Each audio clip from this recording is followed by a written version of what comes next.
You can hear the recordings of the past talks at the link in the chat. Today's event marks the anniversary of the launch of the Canada-US Coalition to End Race Correction in Healthcare. And today's event is also timed to coincide with the United Nations Week of Solidarity with the people struggling against racial discrimination. Can I get that first slide, please? And this includes the International Day for the Elimination of Racial Discrimination, which is today, the International Day for the Right to the Truth concerning gross human rights violations and for the dignity of victims, which is on March 24th, and then also the International Day of Remembrance for the victims of slavery and the transatlantic slave trade, which is Friday. We've shared the links to the coalition as well as the background for these days in your invitation. Before we get too far into today's session, I want to introduce myself and talk about the land on which we are gathering for today's event. I'm Pat Ocampo. I'm a professor of public health, and I hold a Canada Research Chair in Population Health Intervention Research, and I'm also the executive director of the Li Kai-shing Knowledge Institute here at Unity Health Toronto. Acknowledging the land on which we now stand or sit and work and live means acknowledging the hundreds of years of colonization of Indigenous peoples all across Canada that continue through today. Thus, Indigenous peoples continue with their struggles and resistance as they seek to gain respect, recognition, and their rights in the face of ongoing powerful forces of colonization and white supremacy. As far as my own background and journey goes, I'm an immigrant and a guest on this land that is the traditional territory of the Haudenosaunee, Anishinaabe, Chippewa, and Wendat, and recognized most recently as the territory of the Mississaugas of the Credit First Nation. In addition to being a racialized woman, which brings with it experiences of discrimination, and an Indigenous woman whose family experienced decades, if not centuries, of colonization, I also possess a number of privileged social locations, which means that I benefit from and unintentionally help to maintain systems of oppression, such as white supremacy, heterosexism, and other types of discrimination. Acknowledging the land also means reflecting on and engaging in our own journeys of reconciliation with Indigenous communities. And my own reconciliation journey includes working with Indigenous communities and leaders in my research and my volunteer roles with the goal of improving the lives and well-being of Indigenous members of our local communities. So moving back to today's program, as many of you know, we've been discussing race correction in partnership with the Canada-US Coalition to End Race Correction for the past 9 months. We've held 4 events, distributed literature and fact sheets, and heard from many of you during the sessions and outside of them. And for those of you who are new to this conversation, very quickly, race correction is a deeply harmful practice that is used at many junctures in the healthcare system and at many points in the patient's journey. Race correction shows up in the diagnostic tests and tools healthcare providers use to assess a patient's health. For example, in many cases, healthcare providers calculate test results differently for Black patients than they do everyone else. Overall, race correction means that Black people are diagnosed late or never diagnosed at all for serious conditions from heart, kidney, and lung diseases to cognitive impairment. It also means that Black people are systematically excluded from timely access to life-saving treatments like organ transplants and other surgeries. Race correction has no scientific basis because race is not biological. It is a social construct that is applied differently at different times in different places. In fact, scientists have shown us that people have more in common genetically across racial groups than within them. So, for today, we want to respond to a very common reaction we've received on the topic of race correction from different clinicians, hospitals, and hospital departments saying, "We don't do race correction here." Can we have that second slide, please? Because here we show a sample of such responses that we've received. This pushback is part of the response to those who don't want to learn more about how racism shows up in healthcare. And can we get that second slide? I just wanted to show the samples. Thanks so much. So, this pushback is part of the response of those who don't want to learn more about how racism shows up in the healthcare system. And it also reflects a lack of understanding of how race correction can impact a patient's journey along myriad points, including outside of the areas that a clinician might focus on. This last quote was actually part of a longer reflection that included the idea that there's a relationship between race and genes, which scientists have been trying to dispel for 70 years, and we continue that here. So, in this session, we will demonstrate that even though some departments or clinicians have addressed race correction in the context of specific tests, at their own departments, race correction is happening throughout the healthcare system, including in the private labs that do much of the diagnostic testing for our patients, with implications for every clinician, clinic, and hospital. We will also demonstrate that due to the pervasive nature of race correction, it will require a coordinated, systematic process to adopt this practice. So today, we'll be focusing on the nexus of our healthcare system, family physicians. The family physician is often where a person's healthcare journey is determined, whether they will receive a specific test, diagnosis, or referral to a specialist. But this session contains important lessons for all clinicians, including specialists. Finally, today we will emphasize the stakes. When race corrections are applied to Black people, they won't get the care they need. And the stakes are very high. And we hope to convey some of this in this session. Our conversation is designed for people who work in the healthcare system and, in particular, for clinicians. So we won't spend a lot of time explaining some of the details of things like diagnostic tests. But please feel free to get in touch over email for any information or context, and we'll put our contact information in the chat. So today you'll be hearing first from Lana James, the co-chair of the Canada-US Coalition to End Race Correction. Lana will explain the way race correction is embedded in two common tests in the healthcare system: kidney function blood tests and pulmonary function tests, and talk about what's at stake for people's lives. You'll then hear from Nav Persaud, and I'll be back to introduce him before his presentation. Nav and Lana will then discuss the examples and explore the implications across the patient journey. They will also discuss what a safe, systematic, and responsible de-adoption process might look like. And then I'll return with a few closing remarks.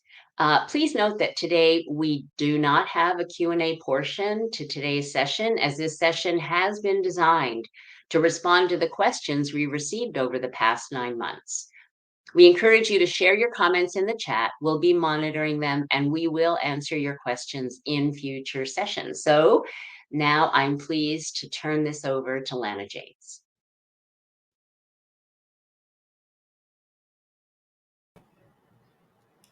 Hi, everyone. It's nice to see you today, and I'm glad that we've gotten a chance to connect. And I want to say thank you very much, Pat. And as Pat mentioned, I'm the co-chair for the Canada-US Coalition to End Race Correction, along with my partner, Dr. Ijeoma Nodim Opara, who is a double board certified internal medicine physician and a pediatrician. Dr. Opara leads a medical education program in the US and residency training. And as you know, this is match time of year, and we want to congratulate Dr. Opara and all of her medical students for matching. And the next piece I'd like to talk about is our interdisciplinary team. We have a large interdisciplinary team on both sides of the imaginary border, that is Canada and the US, and we're committed to achieving good clinical experiences and outcomes for all people and Black communities. To this end, we are leading a safe, systematic process to dismantle and end race correction in both of our locations. And you can find out more on our website at End Race Correction. As Pat mentioned, this session is called We Don't Do Race Correction Here, but We Do. Comments we've received from different parts of the healthcare system and from people in a range of positions have already been shared with you today.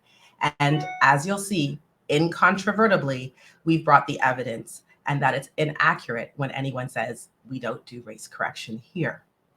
Part of the reason we get these questions is because clinicians may not always have the time or the opportunity to explore what's exactly happening in their location, within their patient populations, or within different parts of their clinics, hospitals, or teaching locations. But I want you to think for a moment, what does it mean when a clinician has the proverbial 5 to 7 minutes with a patient? If that patient is a Black patient and they open the EMR, are they going to have time to figure out if the referring physician delivered test results that are already race corrected? Or if there are two test results in front of them on an EMR or on an order, and they are different, how are they supposed to know if this is a change over time or a change as a result of a correction? And that's just one piece. Of course, this all depends on what type of EMR you're using and whether or not it's one that's easy to drill down to the lab results. Or are you just looking at the final numbers? And that's just one visit and one test at one point in a person's healthcare journey.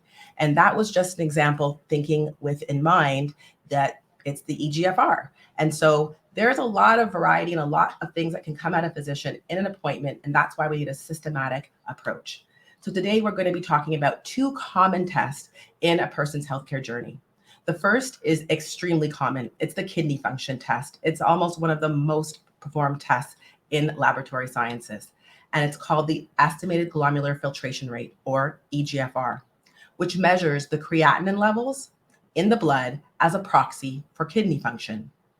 In many cases, labs and our healthcare providers calculate the kidney function test differently for Black patients than they do for anyone else. This is the practice called race correction. It's a outmoded, dangerous practice that makes Black patients seem healthier than they are. That means a Black patient can have serious kidney problems, but after the race correction is applied, they may seem normal and therefore not receive appropriate and timely diagnosis, care, or a treatment plan. And most importantly, they will unlikely be referred to a nephrologist. An examination of US health data from 2015 to 2018 found that without race correction, 300,000 additional Black patients would have qualified for a referral to a kidney doctor, a renal specialist, also referred to as a nephrologist. And 31,000, that's right, 31,000 additional patients would have become eligible for the kidney transplant waitlist. And we've included this study in your info pack for you to review. And the situation is not any different in Canada. So don't feel like your brothers, sisters, and trans folks south of the border have done something that we are not. Unfortunately, it would be no different here. You might think, well, not my lab, not my practice. As you'll see today, yes, race correction is happening everywhere right now, today. On a positive note, physicians in the US and their respective associations are finally making changes after decades of grassroots active advocacy by Black patients, medical students, physicians, scientists, communities, and we really do want to give a real big shout out to all of the medical students of all stripes and colors who joined arms and really applied that additional necessary pressure. And that's how the National Kidney Foundation and American Society of Nephrology have finally issued new guidelines that eliminate race correction from kidney function tests in the US. Unfortunately, the same is not true in Canada. And what's important to understand is that we have two fundamentally different healthcare systems. One that is for profit, and one that is part of our Canadian experience, which is access to universal primary healthcare. And so, unfortunately, in Canada, what work has been done doesn't focus where it needs to, and that is on primary physicians, primary care family physicians. So, I've had the pleasure of being part of the task force for nephrology here in Canada, and we'll continue to battle on and look for the kinds of changes that we need so that we can get those statements out to you. And so I want to point out here in Canada, we have the Canada-US Coalition to End Race Correction to address these systematic issues. So often, when we're used to a particular practice, we continue to go back to what we know, but we need to do something different, and that is to make a change. And I want to give a wonderful highlight to Dr. Rulan Parekh, in nephrology, and Dr. Chris McCudden, a clinical biochemist in laboratory sciences. Both of these people have done a wonderful job in leading the way in trying to get changes made, and they are working with us collaboratively, and we thank you. So I know people hear this and want to jump to action. I want to give you an example of why this has to be done thoughtfully and systematically. As you know, kidney patients are not just kidney patients. They are often also cardiac patients, and their access to their cardiac medication may also be dependent on a certain EGFR test result. So if you unilaterally change without thinking through the consequences and the interconnectivity of these systems, without ensuring Black patients won't lose out somewhere else, this causes harm. And I've spent several years, as well as working with my colleague in the Canada-US Coalition, Dr. Nadim Opara, in planning out this process so that we don't lose people by them falling through the proverbial cracks. And finally, when we get here in Canada, there is a recommended EGFR practice, which is in your information pack. I'll share a slide with that closer to the end of the presentation. The second test you'll hear discussed today is the pulmonary function test, or the lung function test. Once again, the race correction applied to these tests makes Black patients seem healthier than they are. As a result, a Black patient is less likely to be diagnosed with lung disease in a timely manner and less likely to receive appropriate treatments. And we've seen the carnage that that can cause. An examination of lung function tests performed at the University of Pennsylvania Health System between 2010 and 2020 found that without race correction, diagnosis of lung disease in Black patients would have increased by 20%. You've got it, 20%. And we're doing no better in Canada. Again, you'll find information on that actual study in your information pack. It's important to be clear that there are at least two types of race correction when it comes to lung function tests, and both of them are race correction, including the Global Lung Function Initiative.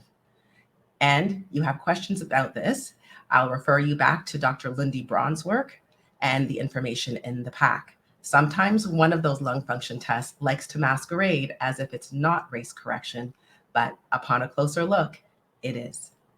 Again, you might think, well, this is not happening to my patients, but you'll see today, yes, it is.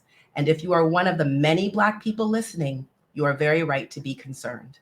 The Canada-US Coalition to End Race Correction will be opening a community portal in the next coming months to provide you with a place and a hotline to call in, ask your questions, and be supported. And so you don't have to be worried that you won't be received in a positive manner. We'll be here to listen to you, support you, direct you, and connect you. And despite the harms to Black patients, changes have been very slow to coming in these tests. And before I pass this on to Nav in just 1 minute, I want to talk about what happens when physicians believe they have the right to stand above the law. What law?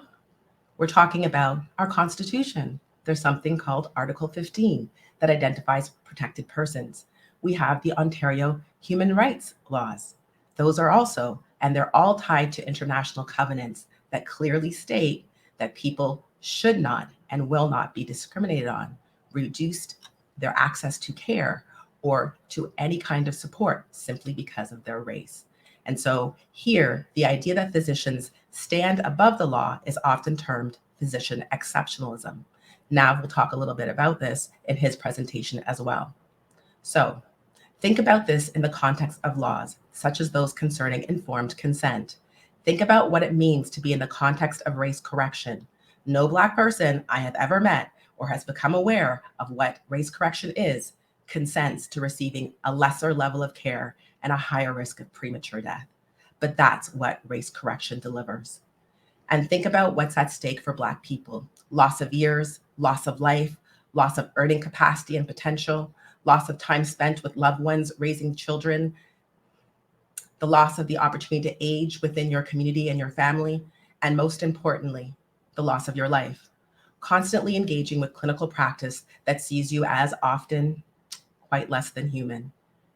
It's built into the way you're trained as physicians, and here's the chance to stop and change. This all exists because physicians and the field of medicine choose often not to change. And the Canada US Coalition to End Race Correction is offering you the opportunity to change right now by asking you to enroll and join us. And now I'm going to pass on this one to my wonderful colleague, Dr. Nav Prasad, who will be sharing actual examples from Unity Health family health teams right here, right now with us today.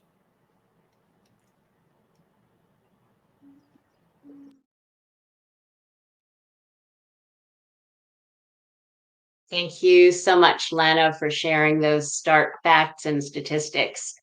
I really look forward to hearing you explore the points you raised in conversation with Nav.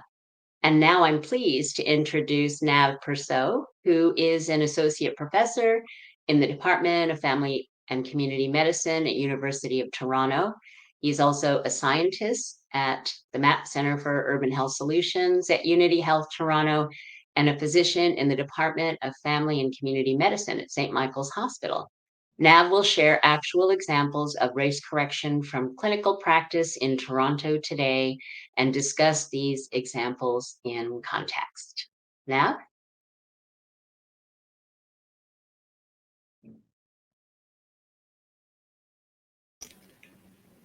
Thank you, Pat. I really appreciate the kind introduction and the land acknowledgement. And I'm really excited to be involved in this important discussion today. We can show the slides, please. Thank you. And we can advance to the next slide, please. Before I discuss the problematic current use of race-based corrections at St. Michael's Hospital and Unity Health Toronto, I want to acknowledge that in November of 2021, kidney function results reported by the hospital's lab stopped including a notice about mandatory race-based correction. Prior to November 18th of 2021, reports indicated that kidney function results must be increased for patients of African descent. But after that, the notice about mandatory race-based correction was removed. As both Pat and Lana have alluded to, measuring the creatinine as an indicator of kidney function test or estimated glomerular filtration rate is a very commonly used test. And so I think it's important to acknowledge that this change was made in terms of how the hospital's results were reported. Next slide, please. However, this change had only a limited effect because a prior decision made in 2019 excluded family medicine patients from having their blood work done within the hospital's lab. So my patients of St. Michael's Hospital, must have their lab tests done at other labs, community labs like the one shown in this picture. Next slide, please. And here is the result. So as Pat mentioned, I'm a family physician here at St. Michael's Hospital in Unity Health Toronto. This is the badge I used of St. Michael's Hospital to access my office here at St. Michael's Hospital. I logged into a St. Michael's Hospital computer. and opened up the electronic health records here at St. Michael's Hospital and was looking today at lab results for my patients of St. Michael's Hospital, and this is what I see. So this is the information in our electronic health record here at St. Michael's Hospital. It still includes this statement about a mandatory must be multiplied by 1.15 for patients using their term of African descent. So that is happening here and now at St. Michael's Hospital. Next slide, please. Pulmonary function tests are not quite as commonly ordered as tests of kidney function, shown on the previous slide, but they are routinely used. Pulmonary function tests are routinely used in the diagnosis of common lung conditions like asthma and COPD. This is an example of a pulmonary function test received a few months ago into a patient's chart.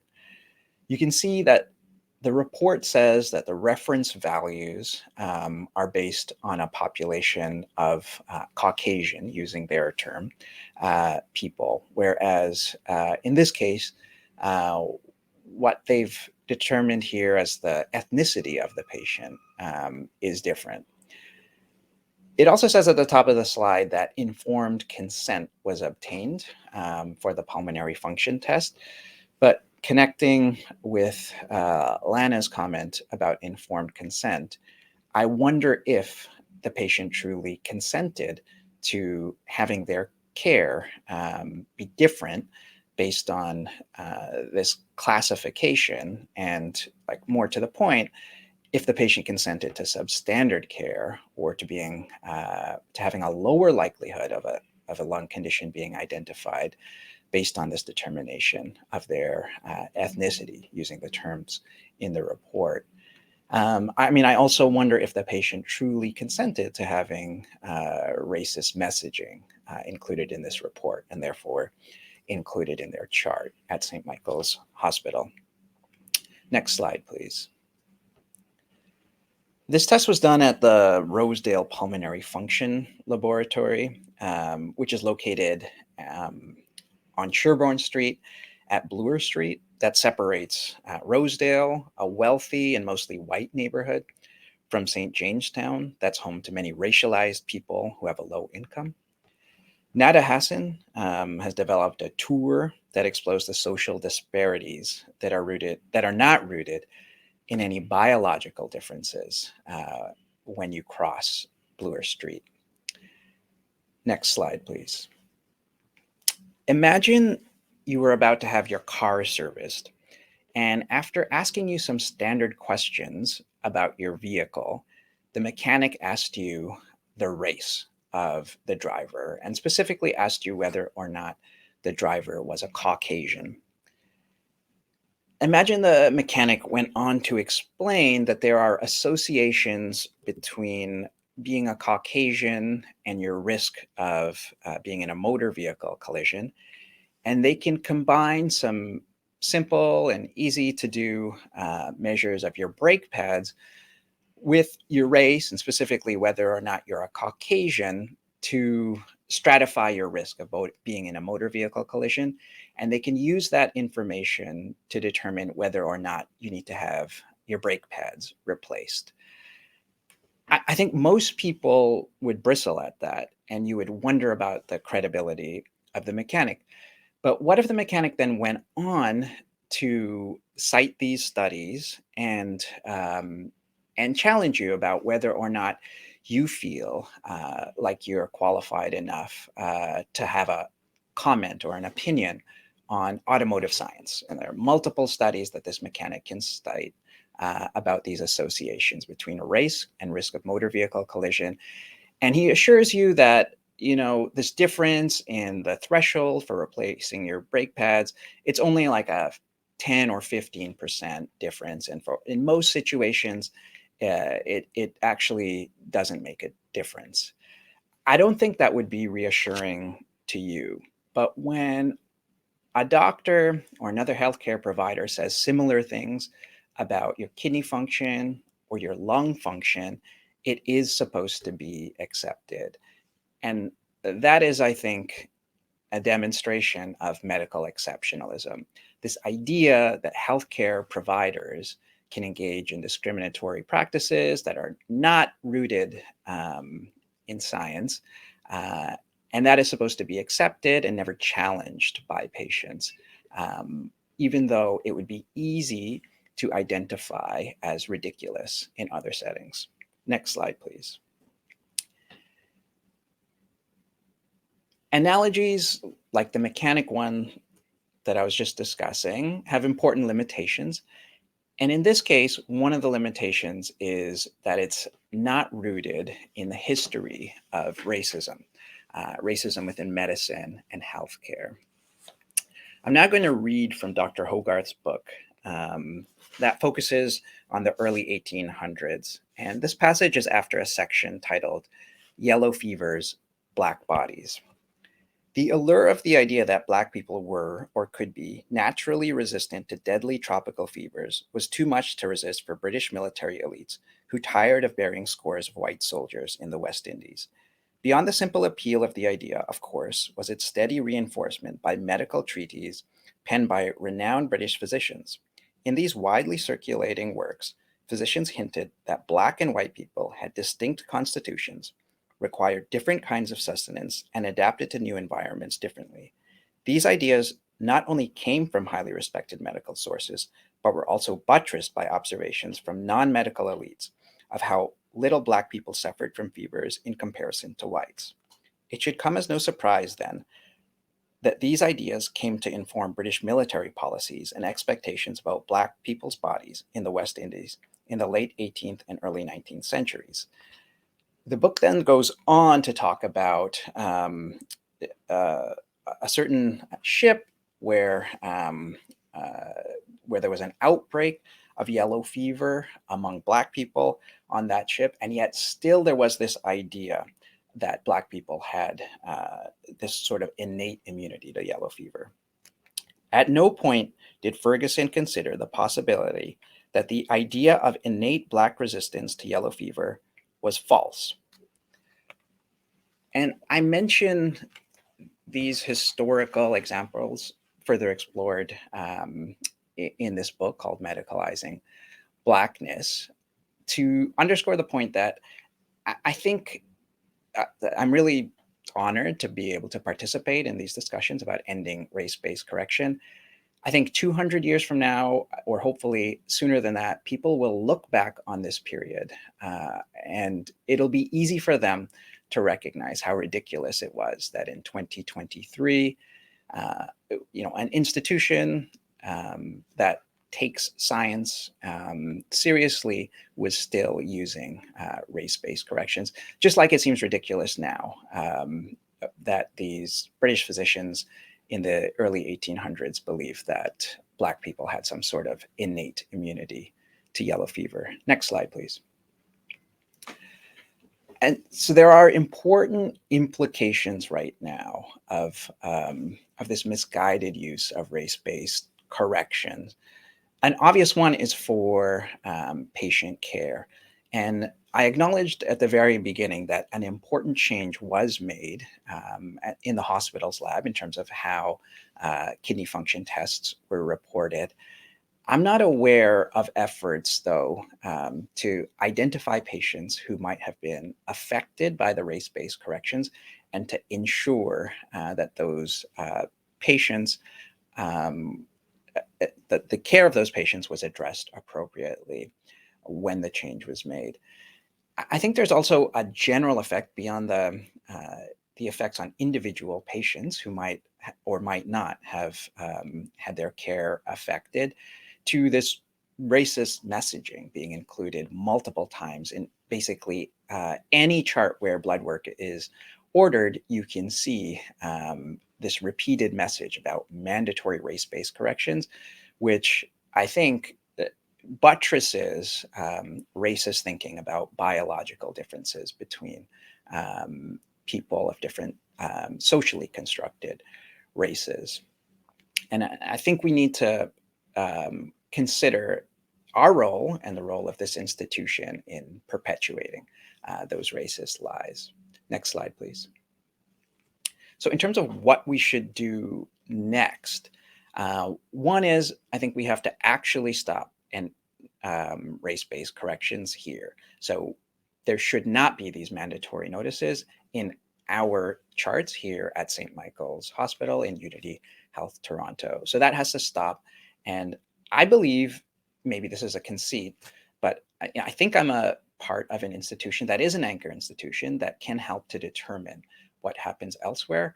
So there could be knock-on benefits to St. Michael's Hospital actually completely ending the practice of race-based correction. After that, or as part of the same process, I think we have to make sure that these racist messages are removed from all charts, not just the charts of patients who might have been affected by the race-based correction, but this racist messaging should not be included in anyone's chart. And regardless of whether or not you believe that it affected individual patient care decisions, that sort of messaging, I think, has no place in medical charts, just like it wouldn't have been appropriate if there was, an unrelated message saying Nazis are good in all medical charts. Nobody would accept that. And by the same reasoning, it's not acceptable to have this messaging indicating that there's a biological difference between people of different races. And so the charts need to be scrubbed of that racist messaging and corrected appropriately. I think we also need to stop giving oxygen to studies where people are looking at associations between certain clinical outcomes and socially constructed races by citing them as reasons that we might want to continue race-based corrections, and instead turn the lens around and try and understand how these racist lies became incorporated in and supported by doctors, other healthcare providers, and by all of the medical sciences supporting the care that we provide today. And, on the left is a painting of Marion Sims, who like some people view as one of pioneers in gynecology and obstetric, but who in fact was involved in numerous instances of racial misconduct in experimenting on Black women in the South of the United States. And on the right is a mural painted by Michelle Browder, flipping the lens. And instead, I think we need to think about the way that racism and the way that whiteness has distorted medicine, and think about what else we need to change beyond ending race-based corrections. Thank you.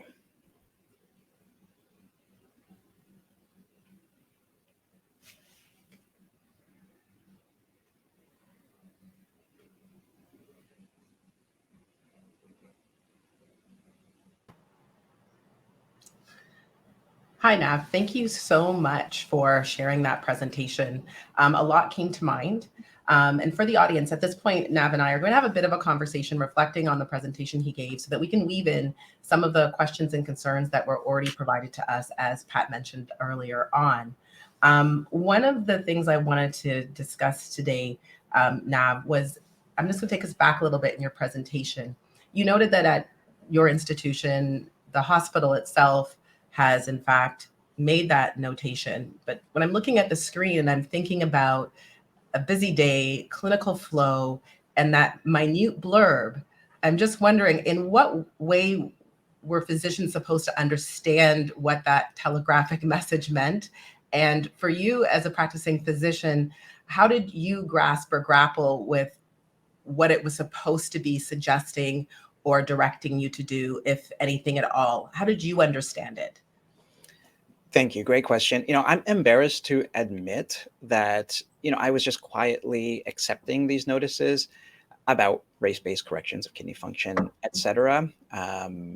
And, so I think appreciated that they should not be used. So I had not been applying the race-based corrections that were, indicated as mandatory in the results. So, my practice didn't really change after those notices were dropped in 2021. But I think it is really unclear what's supposed to happen. I don't remember receiving any guidance about, how affected patients should have their care altered, and whether, additional assessments should be offered to patients who might have been affected when that race-based correction notice was removed. Thanks for your honesty, because that is something I've heard across the country for physicians that did notice that there was a change coming out of the American Kidney Journal and the National Kidney Foundation. But again, some didn't know what to do with it, and they were not encouraged to do anything with it. And most importantly, there was no conversation about the risks to patients' continuity of care by changing it. And for the audience, for folks who are not practicing in this area, family medicine or nephrology, or just general folks at large, it's important to understand that access to formularies, that is, the medications that can be prescribed to you through health plans, as well as a state-based health plan, often hinge on these screening tests and the number that you have. So if you don't have the correct number, you're not eligible to access either the prescription and or the financial insurance attached to it. And so when that number changes and it's not connected to the other parts of the system, it means the patient literally can lose access to their medication. And as someone who has witnessed this and had to assist, it can take anywhere from 2 weeks to 30 days if you can't find a pharmaceutical sample to back that up. And these are not the easiest things to get your hands on. So when there is these little blurbs, we have to understand that if a physician tries to, quote, do the right thing, they may not even be aware, because the patient can go to the pharmacist and then they don't have the coverage and then they can't figure out why. And it's a whole long tra-la-la. And when you're that patient, you're usually already overwhelmed by the long-term chronic illness that you are struggling with.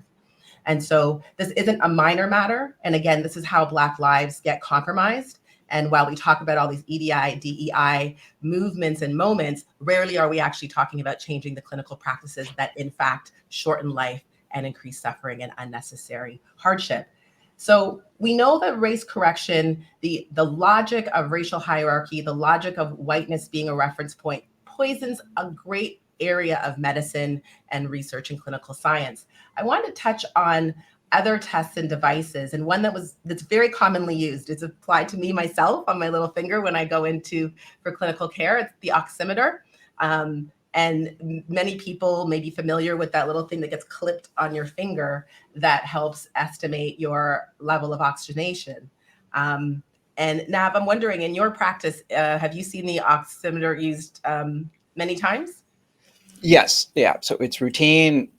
It's used to measure one of the vital signs, and during COVID, particularly, it became very important, especially when people were provided with an oximeter at home, because sometimes that would determine whether or not people were recommended to come into the hospital for further assessment or not. So inaccurate pulse oximeter, oxygen level readings could have very important implications for care, like life and death implications. And, I think connecting with the discussion about kidney function, as you were saying, can determine what care people are offered and what care people receive. And to be more clear, could certainly result in Black people, and potentially, in the case of pulse oximeters, other racialized people having less access to care. And I mean, I think also connected with the kidney function test that we were discussing. So I completely agree with everything you were saying around those corrections, decreasing access to care for Black people. And I also want to expand on what you were saying about clinicians who might just be following what is in the chart, and just highlight the language. That notice said must be multiplied.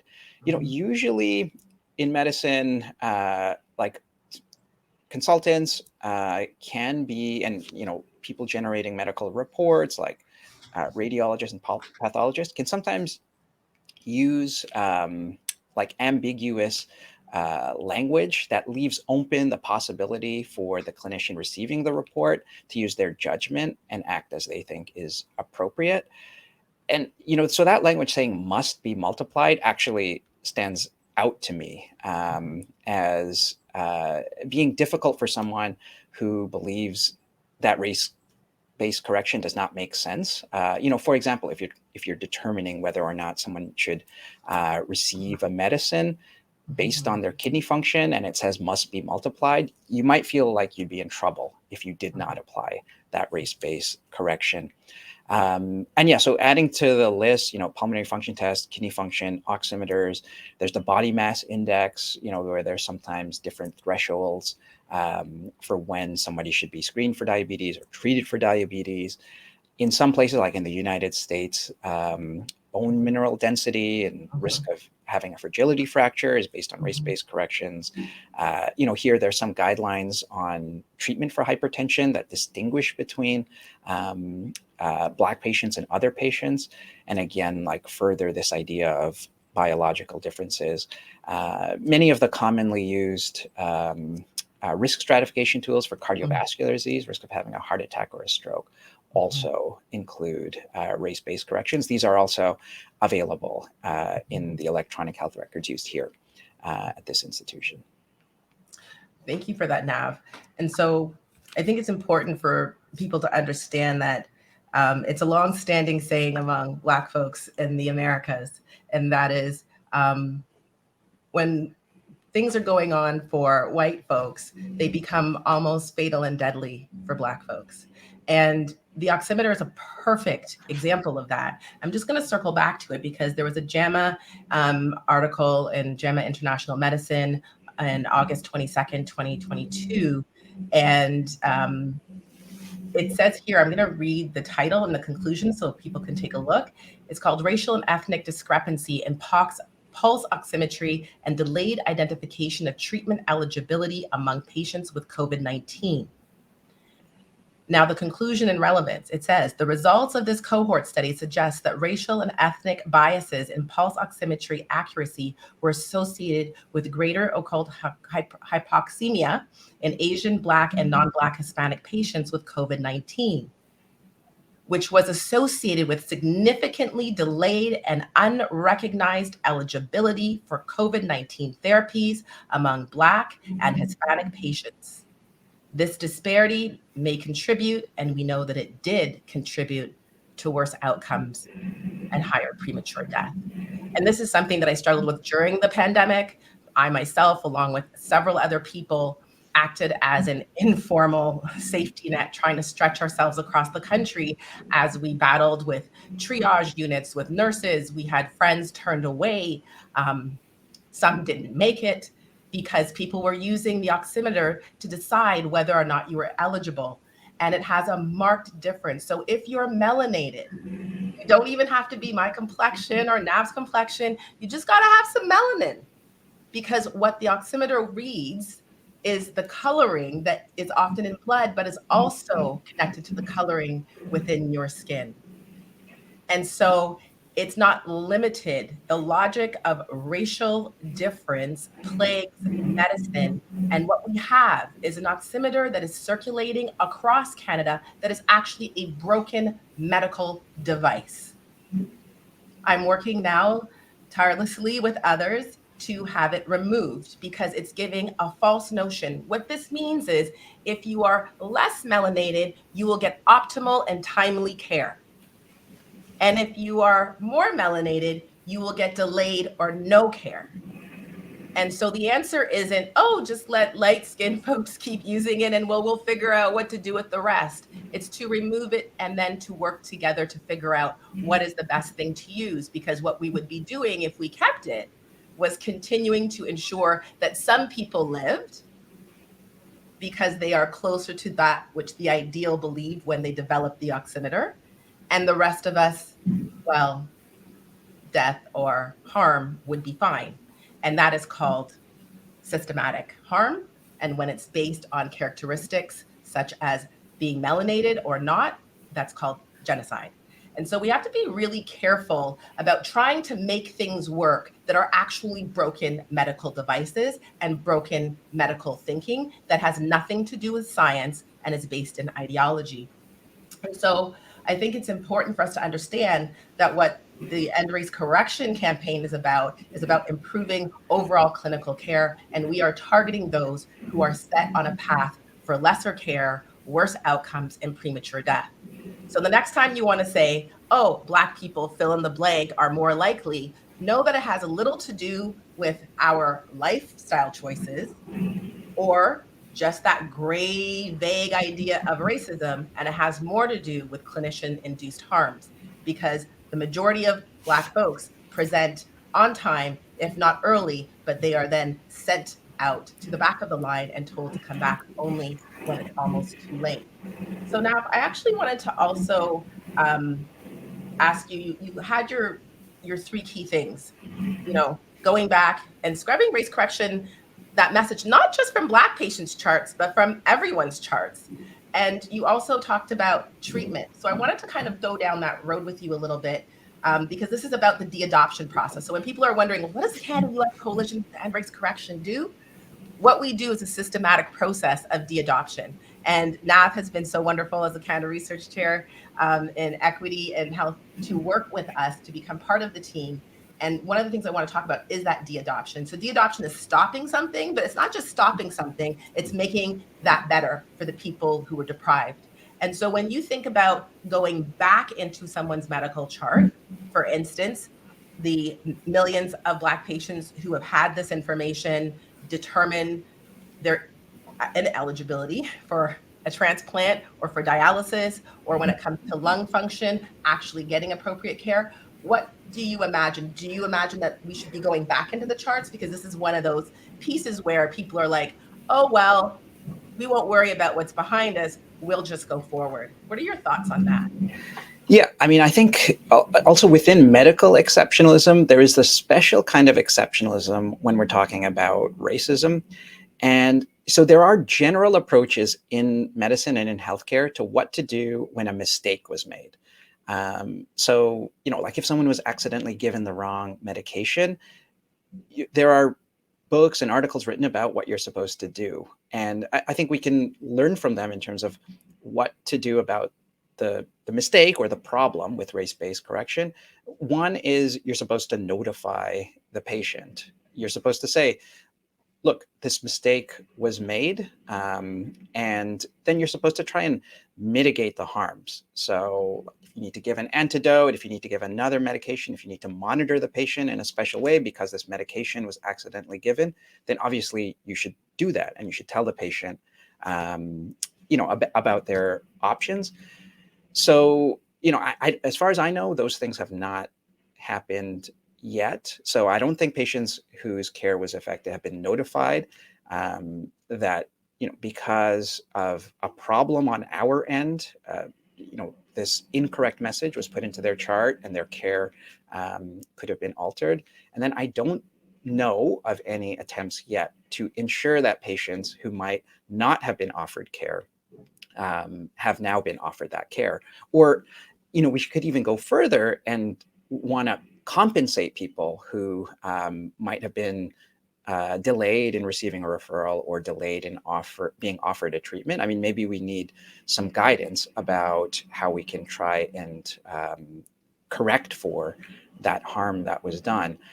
And then, I think the other part of it, the other expectation patients have when they're informed that a mistake was made is they want to know that something is being done to ensure that that mistake is not going to be made again.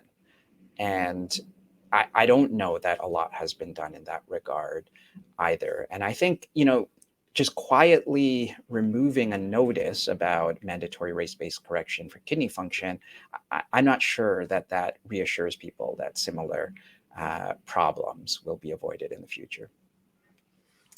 Thanks, Nav. I wanted to just wrap up on that note. We're going to hand it back to Pat in a moment. And part of what I heard you saying was that in order to practice good medicine, medicine to standard, is to make sure that we follow what we know needs to be done when there is an error in clinical care. and that is to call back the patient to make sure they understand what the error is, how it happened, what their options are, how they can pursue them, and how they'll be supported in doing that. And that's something that the Canada-US Coalition to End Race Correction has committed to, because in the preliminary work and environmental scan, what I found was almost a complete hands-off mentality. I won't talk about some of my harsher experiences where I've actually had certain specialists say, well, we don't really have the time and we can't really be bothered. And I said, well, this might make someone eligible for a kidney transplant. This might make somebody eligible for dialysis. This might make somebody eligible for a class and group of medications to improve their day-to-day function. And unfortunately, when the center of the conversation is not the patient, but the clinician, we end up with a distorted reality. So that's one of the key reasons why the Canada-US Coalition to End Race Correction exists, is because we created a complete staging process where we work with organizations, we map the clinical flow, we map the flow of laboratory results, we make sure everything is connected, and we make sure that when people need to be connected to various pieces, that they are not lost in the shuffle, and that callback happens, and then there's the psychological damage. And I don't want this to be lost on anyone. No Black person or the people that love them, regardless of their color, is comfortable with hearing that race corrections have known to be wrong for 160 years. There has never been a question that they're wrong. What there has been a question of is who has been in power to prevent the right thing from happening. And so what most Black folks ask is, how is this legal? It's not. It's actually illegal. It's illegal to make decisions about someone's care, including failing to call them back. Now, some of you are going to want to rush out, go back to your offices and say, call back all your patients. I ask you to hang on and give us a call, because there's a lot more fallout than you recognize, and there's a lot more systems connected outside of your clinic. CAS, all kinds of insurance, all kinds, WSIB claims, all kinds of things are attached to your patient files that you are not prepared for. So please, let's not make two wrongs in trying to make a right, and make sure you connect. And Pat, I know you're here to help us go to the close, so I'll hand it back to you.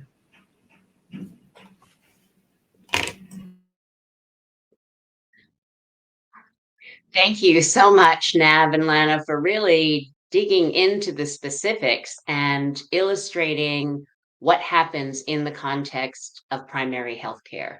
Just one of the building blocks in a patient's journey toward getting better and relying on the healthcare system to take good care of them.